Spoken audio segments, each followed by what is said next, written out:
What does a war look like through thermal imaging? Green nothing.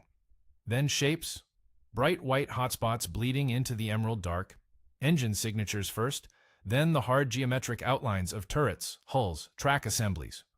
Soviet-made BMPs and T-55s sitting in defensive revetments they dug days ago, crews half asleep or staring into a moonless desert they believed was empty. They couldn't see what was coming. What was coming could see everything. The gunner's reticle drifts across a BMP-1's flank and settles. The stabilized sight barely trembles, despite the Bradley pushing 30 miles an hour across hardpan. A squeeze, and the M2A42 Bushmaster chain gun starts its work. Not the deep concussive punch of a tank cannon, but a fast, mechanical chewing. 25mm armor-piercing rounds leaving the barrel at 300 per minute, crossing the gap in under a second, and punching through side armor that was built to stop shell fragments, not this. The BMP shudders. Something inside catches. The thermal image blooms white-hot, and the shape that was a fighting vehicle becomes a shape that is a fire.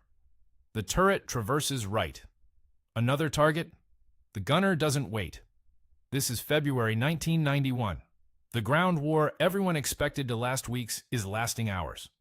And the vehicle doing this killing, stacking Iraqi armor in the dark like cordwood, is not the M1 Abrams, the 68-ton, $4.3 million main battle tank the Army spent a decade building specifically to destroy enemy armor.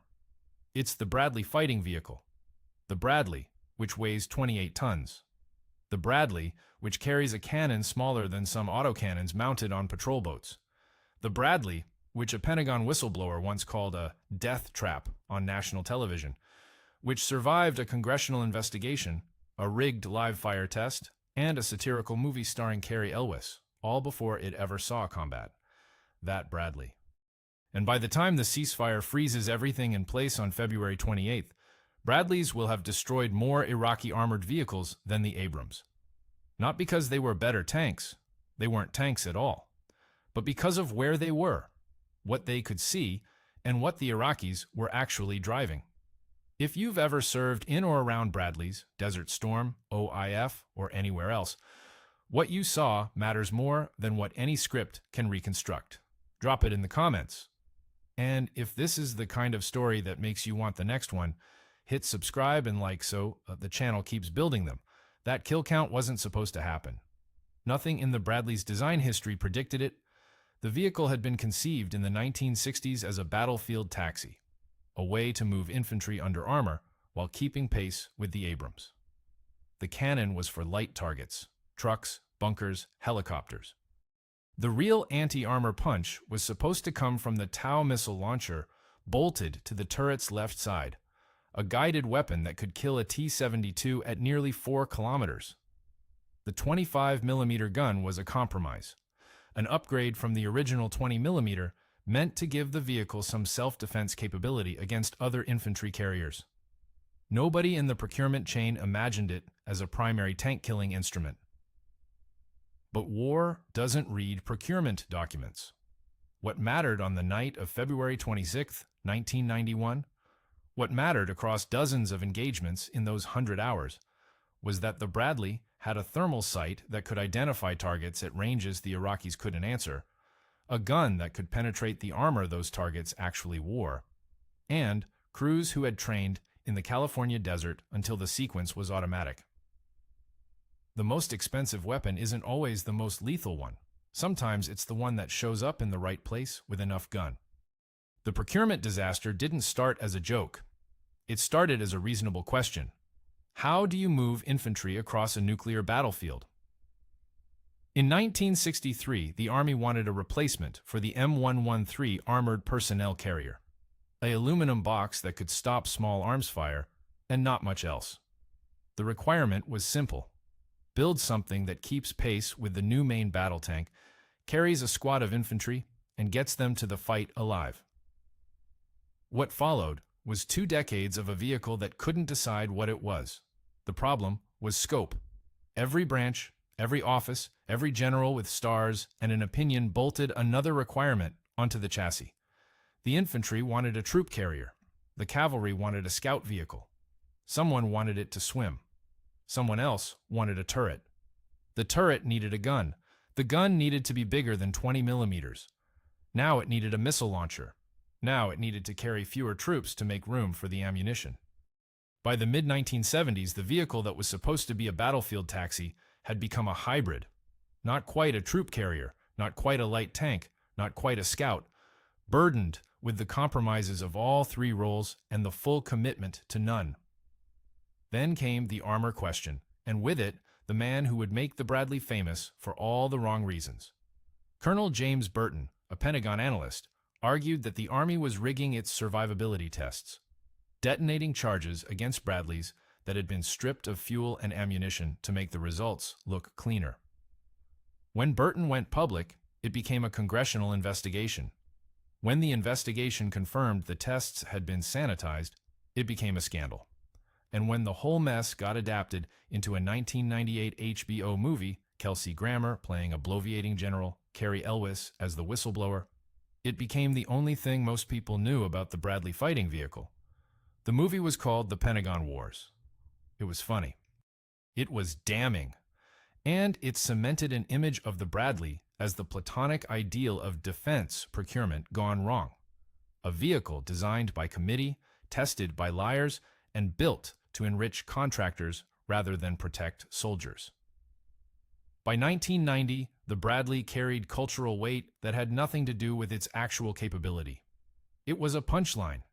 Defense reform advocates cited it as Exhibit A. Journalists used it as shorthand. The vehicle that rolled off the BAE Systems line in the late 1980s, the M2A2, with its improved armor, its integrated tow launcher, its thermal imaging sight, bore limited resemblance to the early prototypes Burton had criticized. But nobody was writing articles about incremental improvements to reactive armor packages. The story was too good. A weapon system that cost the taxpayer $5.7 billion couldn't swim like it was supposed to, couldn't survive the threats it was supposed to, and existed because no one in the Pentagon could say no to another requirement. The Army knew what the public thought. The crews who trained on Bradleys at Fort Hood and the National Training Center knew what the public thought. What they also knew, what hadn't been tested yet, was whether any of it was true. So, what was the Bradley, actually, by the time it reached the Saudi desert? Start with the gun. The M242 Bushmaster is a chain-driven autocannon, mechanically fed, electrically fired, almost impossible to jam. It fires the NATO standard 25mm round in two modes, a slow rate of 100 rounds per minute for precision work and a fast rate of 200 for suppression. The round that matters is the M791 armor-piercing discarding sabot, a tungsten penetrator wrapped in a plastic shoe that peels away after leaving the barrel, letting the dense metal core fly flat and fast. At 1,000 meters, it punches through more than an inch of rolled, homogeneous steel. That's not enough to touch the frontal arc of a T-72. It is more than enough to go through the side or rear armor of every infantry fighting vehicle and light tank in the Iraqi inventory. Every BMP-1, every BMP-2, every BRDM scout car, and critically, every T-55 and T-62 from the flank, where Cold War-era cast steel was thinnest. Then the TOW, the BGM, 71 TOW-2, is a wire-guided missile that the gunner flies to the target through crosshair alignment. Keep the sight on the vehicle, and the command link corrects the missile in flight.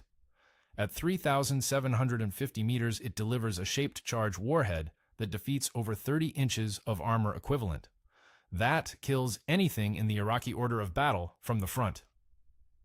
A Bradley crew didn't need to close distance or find a flank shot to destroy a main battle tank. They could do it from 2 miles away, stopped or moving, and reload in under 30 seconds. But the system that tied everything together, the reason the Bradley could do things in February 1991 that no infantry vehicle had done before, was the AN/TAS-4 thermal sight. It detected vehicle-sized heat signatures at ranges beyond 3,000 meters.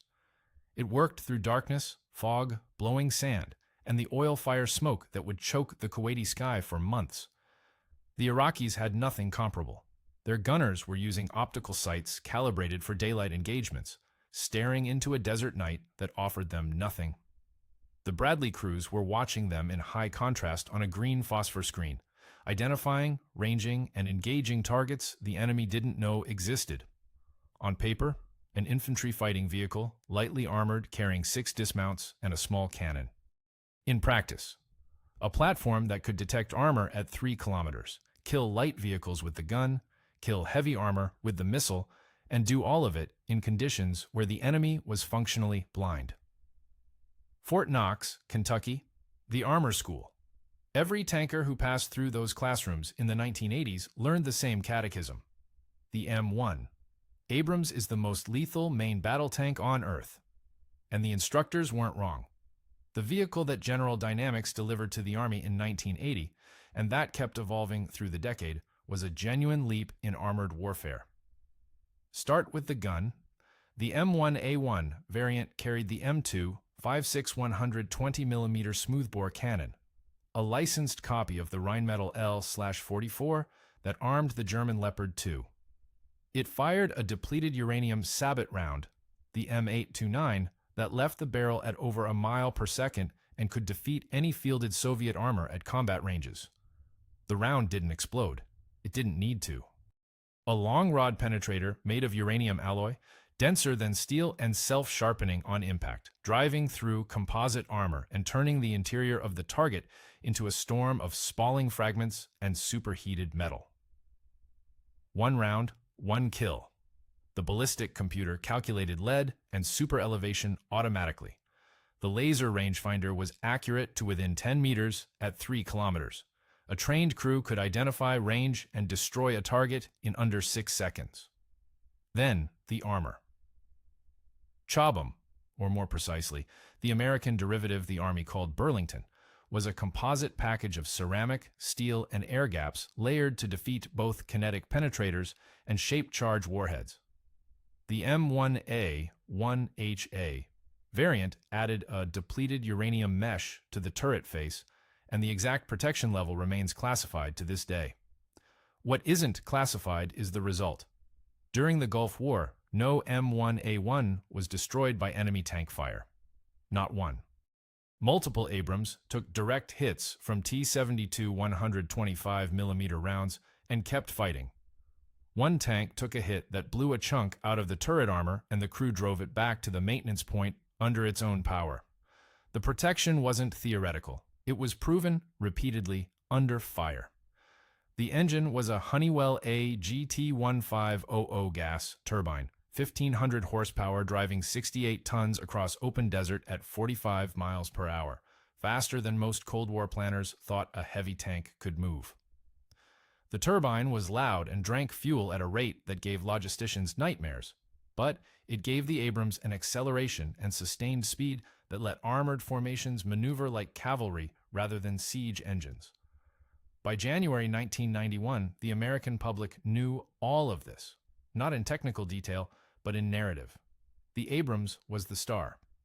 Defense coverage leading into the ground war treated it as the decisive instrument, the weapon that justified a generation of Cold War spending. The tank built to stop a Soviet breakthrough in the Fulda Gap, now aimed at an army equipped with the very machines it was designed to kill. T-72s, T-62s, T-55s. The Iraqi Republican Guard had thousands of them, dug into prepared positions in southern Kuwait and along the Iraqi border. The script wrote itself. American technology against Soviet exports. The best tank in the world against the 4th largest army in the world. CNN would carry it live, and the Abrams would perform. Brilliantly. The Battle of 73 Easting, where Captain H.R. McMaster's Eagle Troop destroyed an entire Iraqi brigade in 23 minutes, would become the textbook example of armored dominance. The 120mm gun would do exactly what it was designed to do at the ranges it was designed to do it, against the armor it was designed to defeat. Nobody disputes that. But the focus on the Abrams created a blind spot. Because the Abrams was operating in specific tactical conditions, leading the heavy brigades, punching through Republican Guard divisions in set-piece engagements, where both sides knew roughly where the other was. The ground war wasn't only those engagements. Across the theater, in the vast flanking maneuver that swept west and then east through Iraq, Bradley-equipped infantry and cavalry units were running into Iraqi positions that hadn't been softened, hadn't been warned, and hadn't been equipped with anything that could see in the dark. The engagements were shorter, less cinematic, and far more numerous. And the vehicles on the receiving end weren't T-72s behind sandberms. They were BMP-1s, T-55s, trucks, and scout cars, the bulk of what Iraq actually fielded. The Abrams killed what it was built to kill. The Bradley killed what was there. The T-55 weighs 36 tons. Its hull is cast steel, homogeneous, single layer, designed in the late 1940s against a threat matrix that didn't include tungsten sabot rounds fired from stabilized autocannons. The glacis plate is 100 millimeters thick, sloped. The sides are 80. The turret is a rounded casting, thickest at the mantlet, thinning toward the rear to numbers that would embarrass a modern armored car. It was a fine tank in 1958. By 1991, Iraq had more of them than anything else. This is what most accounts get wrong. The Gulf War narrative fixates on the Republican Guard, the Tawakkalna, the Medina, the Hammurabi, and their T-72Ms, the best armor Saddam could field. Those divisions were real and dangerous. They were also a fraction of the total force. The Iraqi army that occupied Kuwait and defended southern Iraq was built on a chassis 2 generations old. T-55s and T-62s filled the regular army divisions. BMP-1. Infantry carriers, 7-ton aluminum boxes with a 73mm smoothbore and 1 Sagar missile, moved their mechanized infantry. BRDM, 2 scout cars screened their flanks. BTR-60 armored personnel carriers, open-topped in many variants, carried troops along supply routes. MTLB utility tractors pulled artillery and hauled ammunition. These were the vehicles that made up the bulk of Iraqi combat power, thousands of them, tens of thousands, spread across 43 divisions. Every single one of them was vulnerable to the Bradley's 25mm cannon. The BMP-1's aluminum hull stops heavy machine gun fire and not much else. The BRDM-2 is 14mm of welded steel. The BTR-60 is thinner. Even the T-55, from the flank at combat ranges, presented side armor that the M791 tungsten penetrator could defeat. And for anything the 25mm couldn't handle from the front, a T-62 in a hull-down position, a T-72 behind a berm, the Tau-2 could reach out and kill it at nearly 4 kilometers. The Abrams 120mm smoothbore could destroy all of these vehicles too. Obviously, a depleted uranium long-rod penetrator designed to defeat Chabam-equivalent composite armor will go through a BMP-1 like it isn't there. But that's the point. The 120mm round was engineered for a threat that represented perhaps 15% of Iraqi armor. The other 85%, the light vehicles, the older tanks, the scout cars, and personnel carriers that constituted the operational mass of the Iraqi military, were targets the Bradley was purpose-built to engage. The enemy decided the weapon. Iraq brought a light armor army to a war where America had fielded the perfect light armor killer. Al-Khobar, Saudi Arabia. February 23, 1991. The sun sets at 5:47 in the afternoon, and the desert goes dark fast, not twilight dark, but moonless, overcast, wind-driven dark. The kind of dark where a man standing 10 meters from a tank cannot see the tank.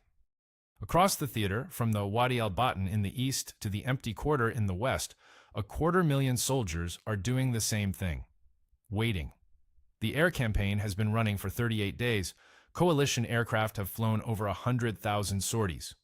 B-52s have dropped arc-light strikes on Republican Guard positions until the berms themselves have changed shape. A-10s have hunted armor in kill boxes. F-100s and 11s with laser-guided bombs have picked off individual vehicles from 20,000 feet. The Iraqi army that looked formidable on paper in August has been cut off, bombed daily, and denied resupply for 5 weeks. Desertion rates in the forward divisions are running above 30%. Units that were dug in along the Saudi border have been sitting in holes eating diminishing rations, listening to the sky, waiting for the ground attack they know is coming. But degraded is not destroyed. The vehicles are still there, thousands of them, dispersed and revetted in sand berms across southern Kuwait and the Iraqi frontier. A bombed-out T-55 with a broken track is still a pillbox. A BMP with its engine dead can still fire its cannon. Intelligence estimates vary wildly on how much combat power remains. The air campaign has done enormous damage to logistics, command links, and morale. What it hasn't done, what air power alone has never done, is clear ground. That requires someone to drive into the position and confirm the kill or make a new one. In motor pools from King Khalid Military City to assembly areas so far west they're practically in Iraq already, Bradley crews are running final checks. Loader arms cycled, tow launch tubes inspected, the missiles slid in and locked. Ammunition cans of 25mm linked and fed. A mix of armor-piercing sabot and high-explosive incendiary, loaded in a ratio that reflects what the crews expect to find. Mostly light armor, some trucks, some infantry in the open. Thermal sights powered up and bore-sighted. The green screens glow in the fighting compartments. The plan is already set. General Schwarzkopf's left hook, the great flanking maneuver, will send 7th Corps and 18th Airborne Corps west and then north into Iraq, swinging east to catch the Republican Guard divisions from the side. The 2nd Armored Cavalry Regiment will lead 7th Corps as the screening force, Bradleys and Abrams running ahead of the heavy divisions, finding the enemy first. The 1st Infantry Division, the big red one, will breach the Iraqi defensive lines along the border, punching lanes through minefields and wire. The 3rd Armored Division will pour through those lanes and drive east. In every one of these units, Bradleys will be forward. Not behind the Abrams, alongside them. In the cavalry troops, Bradleys outnumber tanks. In the mechanized infantry battalions, Bradleys are the primary fighting vehicle. The Abrams gets the headlines, the Bradley gets the numbers. Nobody in those vehicles knows the ground war will last 100 hours. Nobody knows that the Iraqi resistance will collapse in some sectors and stiffen in others, that the weather will turn bad at exactly the wrong moment, that the thermal sights will matter more than any other single system on the battlefield. What the crews know is what they've trained on. Identify the target, select the weapon, gun or missile, lay the sight, and fire. They've done it 1,000 times at gunnery ranges. They've done it at the National Training Center against OP-4 units pretending to be Soviet motor rifle regiments. Tomorrow, they will do it for real, against the inventory they've just spent 5 months studying. The light armor army is waiting in the dark. The light armor killer is loaded and ready, 23 minutes. That's how long the engagement lasted from first contact to ceasefire.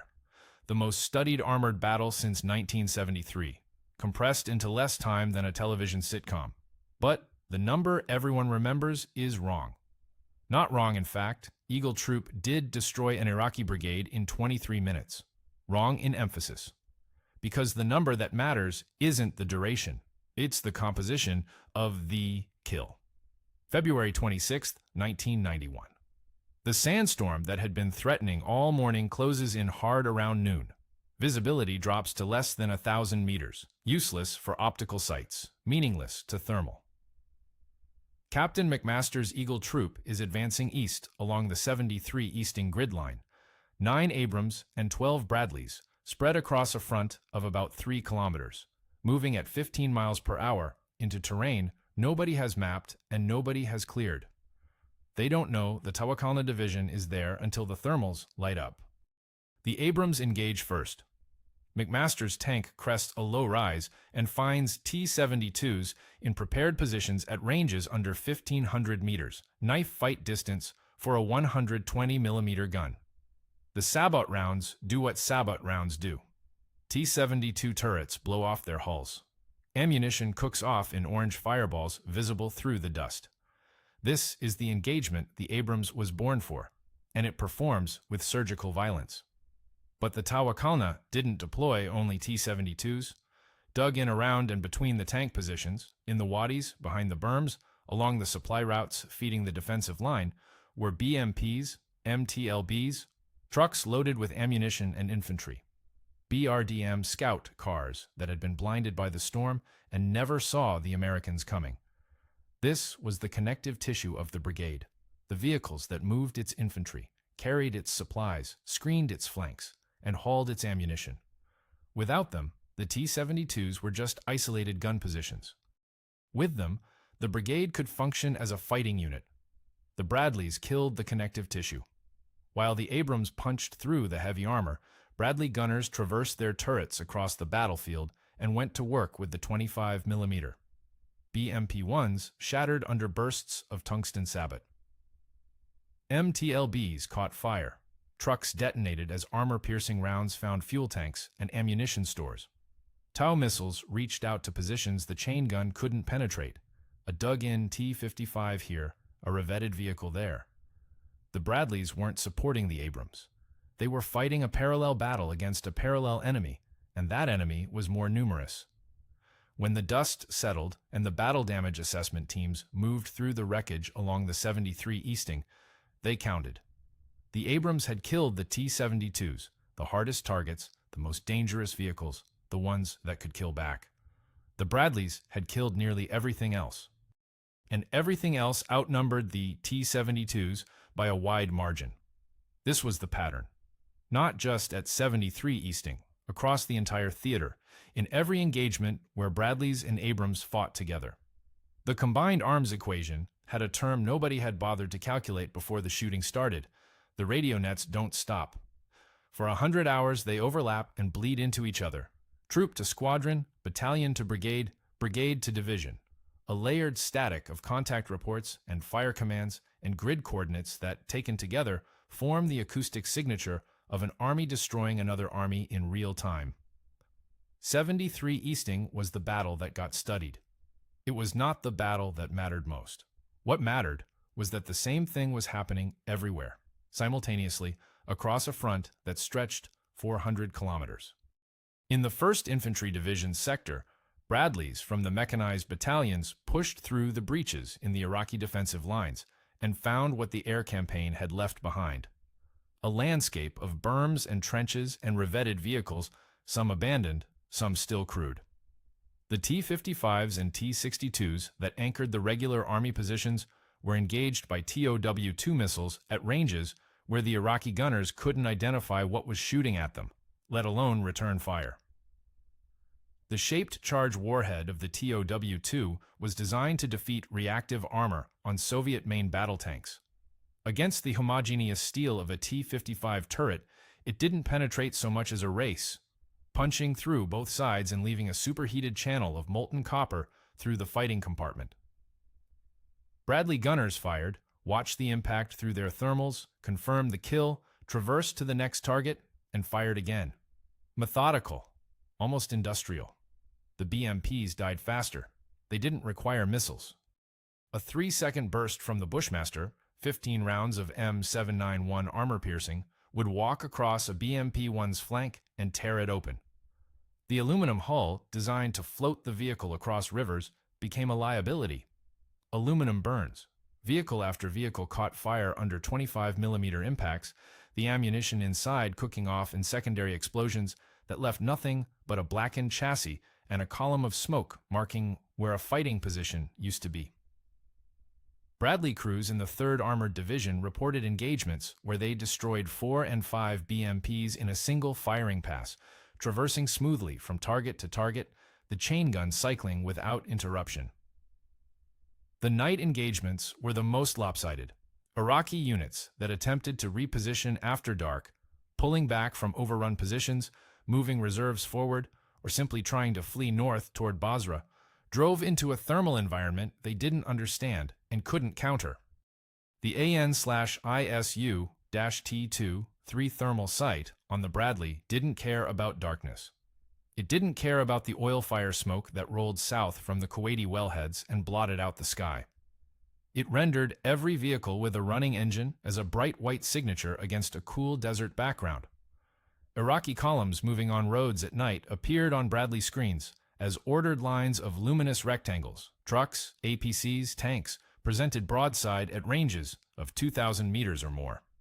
The crews didn't even need to close the distance. They sat in overwatch positions and fired.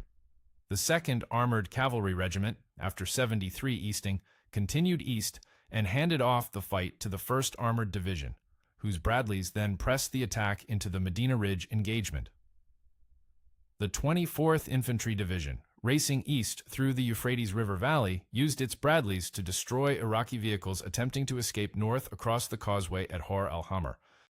The 1st Cavalry Division, initially held in reserve, committed its Bradleys in the final hours to pursue retreating Republican Guard units.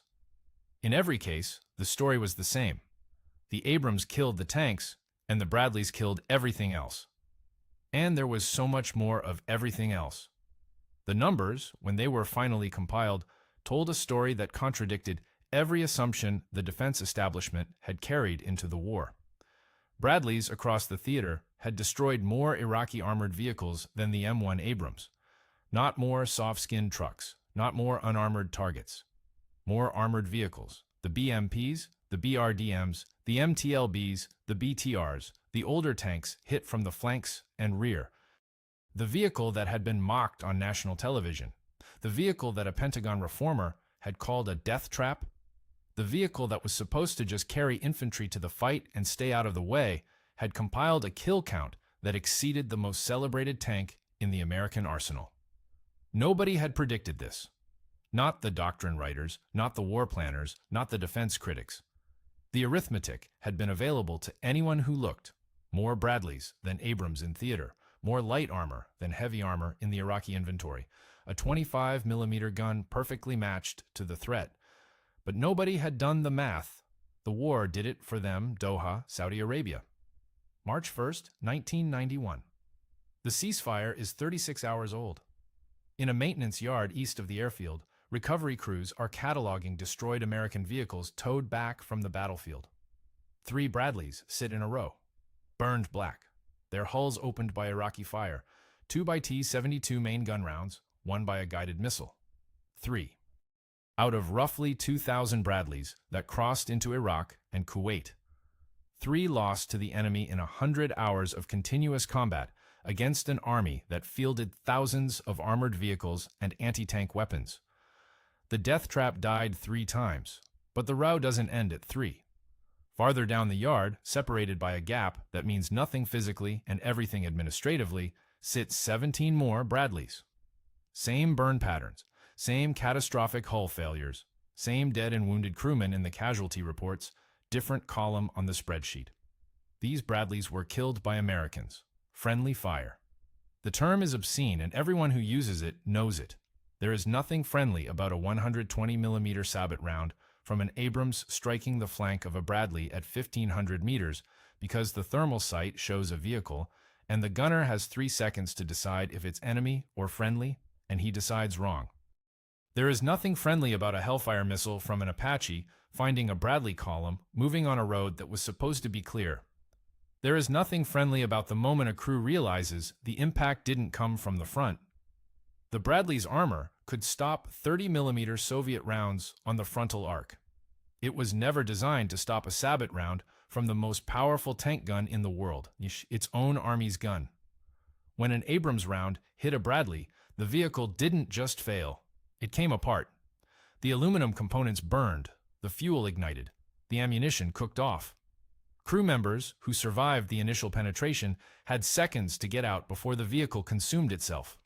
Some didn't make it. 11 soldiers died in Bradleys during the ground war. The majority were killed by friendly fire. The critics had said the Bradley was too thin-skinned. They were right, not in the way they meant, not against the enemy they imagined, but right nonetheless.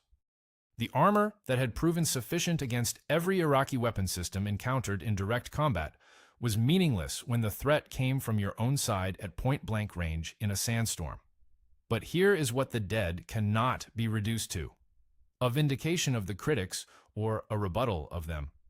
The vehicle that lost 17 of its own to fratricide lost only 3 to the entire Iraqi military. The vehicle that burned when hit by friendly fire had just destroyed more enemy armor than the Abrams. Both facts are true. Neither cancels the other. The ledger doesn't balance. It isn't supposed to. The critics were wrong. Not wrong about the aluminum hull, aluminum does burn. Not wrong about the troop compartment, 6 dismounts is fewer than 11. Not wrong about the weight, the cost, the complexity, the mission creep that turned a battlefield taxi into a fighting vehicle. They were wrong about something more fundamental. They were wrong about the war. Every critique of the Bradley between 1981 and 1991 rested on a single scenario: the Fulda Gap. Soviet tank armies pouring through the Hof corridor into West Germany, T-80S and T-72S advancing in echelon, and the Bradley, thin-skinned, overloaded, trying to be too many things, caught in the path of that steel tide. In that war, the critics were probably right. A 25mm chain gun is not what you want when a T-80 is closing at 30 kilometers per hour across open European farmland. The Tau missile requires the gunner to hold the crosshairs on target for 12 seconds, while the wire-guided round flies downrange, 12 seconds of exposure to a tank that can shoot back in 3. The Bradley's armor, even with the bolt-on reactive panels, would not survive a direct hit from a 125mm smoothbore. In the war, the critics imagined, the Bradley was indeed a death trap. But the war the critics imagined never happened. The war that happened was fought against an army that fielded T-55s and T-62s as its primary armor. Tanks designed in the 1940s and 1950s, tanks whose fire control systems couldn't track a moving target, whose crews had never trained with combined arms, whose thermal sights, where they existed at all, were a generation behind the Bradley's own optics. The war that happened was fought against an army whose most numerous armored vehicle was the BMP-1, a vehicle the 25mm Bushmaster could destroy at any angle at any combat range. The war that happened was fought in a desert where thermal sights gave American crews detection ranges of 3,000 meters against an enemy who couldn't see past 800.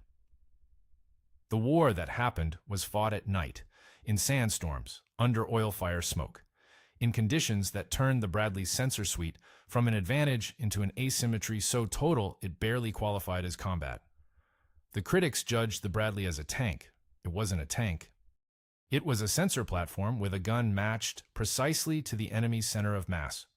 Not the T-72s at the top of the capability spectrum, but the vast inventory of light armor, armored personnel carriers, scout vehicles, and support vehicles that constituted the bulk of any fielded army. The Abrams was a rapier, built to kill the most dangerous thing on the battlefield. The Bradley was a scythe, built to kill the most common things. And, in any war, the common things outnumber the dangerous things by a ratio that makes the scythe more productive than the rapier. This is what the reformers missed.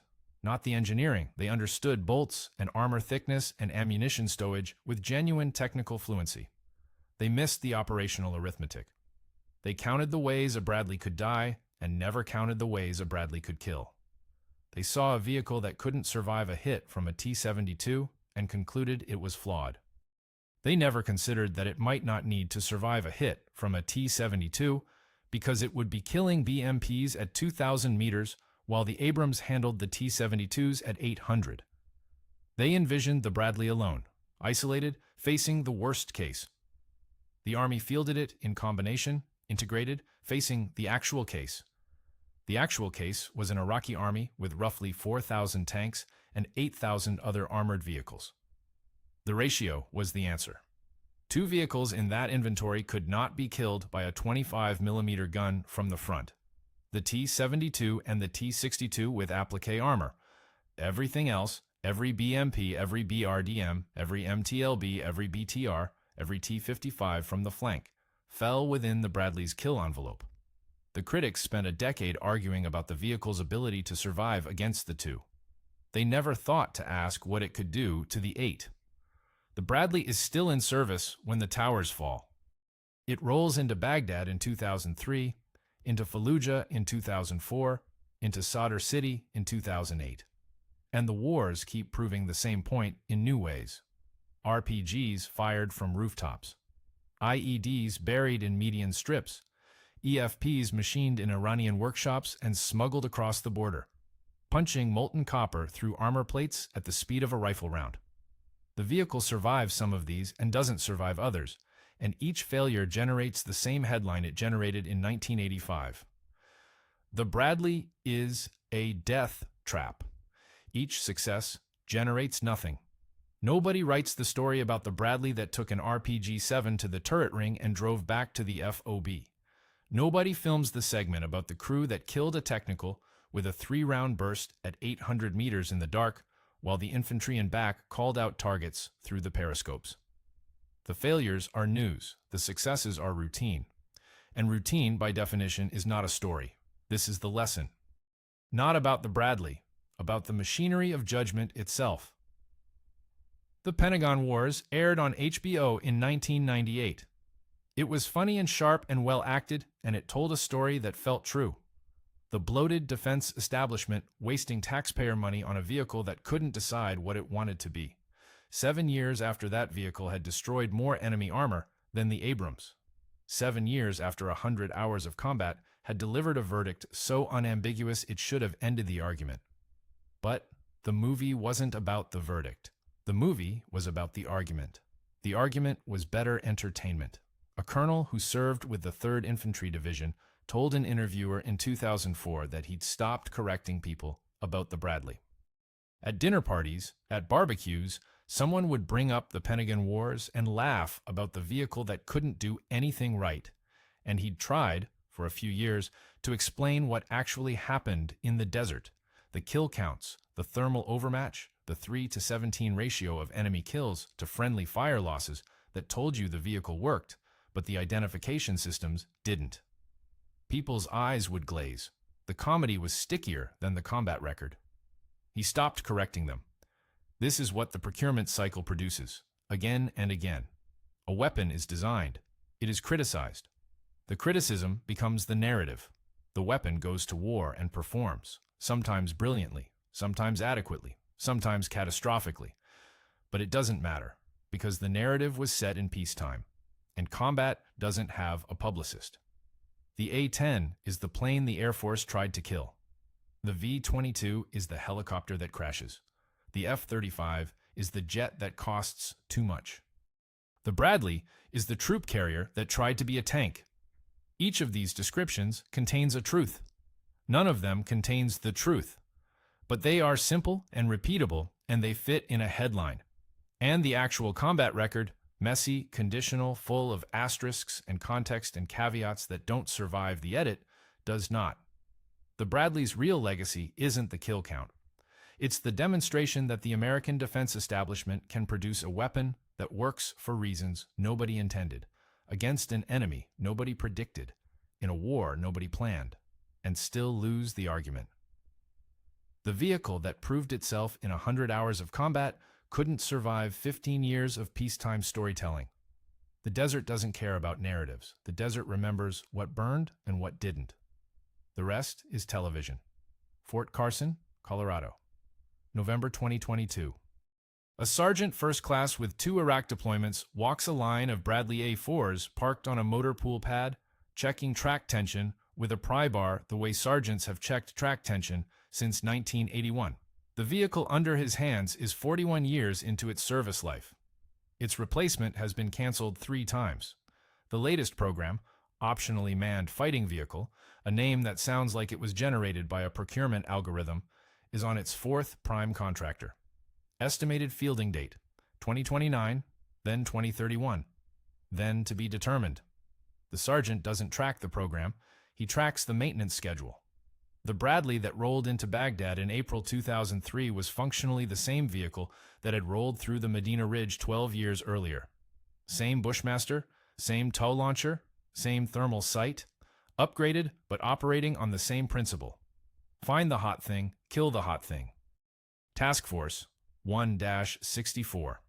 Armor 3rd Infantry Division drove Bradleys through the Karbala Gap and into the western outskirts of the capital in a thunder run that nobody had wargamed because nobody thought you could drive armored vehicles through a hostile city at 30 miles per hour and survive.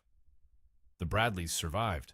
They killed technicals and RPG teams and dismounted fighters from buttoned-up positions using the same chain gun that had shredded BMPs in the open desert, now firing at third-story windows and rooftop parapets. The vehicle designed for the plains of Central Europe, criticized for the plains of Central Europe, vindicated in the deserts of Southwest Asia, was now fighting in an urban canyon its designers had never contemplated. It worked. Not because it was designed for this, because the fundamentals, a stabilized gun, a thermal sight, enough armor to stop the weapons most likely to hit you, translated across contexts the engineers never imagined. Sadr City, 2008. Bradleys from 1 to 2, Stryker Cavalry Regiment, the name itself a layer of institutional irony, provided overwatch along Route Gold, while combat engineers built a concrete barrier wall through the southern third of the district. EFPs hit 3 Bradleys during the operation. 1 burned, 2 drove out. The crews who lost a vehicle mourned it and climbed into another one. The crews who kept theirs didn't think about what the vehicle meant or what it proved. They thought about sectors of fire and ammunition counts and whether the generator would hold through another 12-hour shift. The thing about a weapon that works is that nobody who uses it thinks about the argument. The argument belongs to Washington, to congressional hearing rooms, to HBO movies, to opinion columns written by people who have never heard a chain gun cycle through a belt of high-explosive incendiary at 200 rounds per minute. The sound is distinctive, not the rhythmic hammering of a machine gun, but a mechanical buzzing, almost industrial, like a massive sewing machine punching through sheet metal. Crews who've fired it in combat say it doesn't sound like a weapon, it sounds like a tool.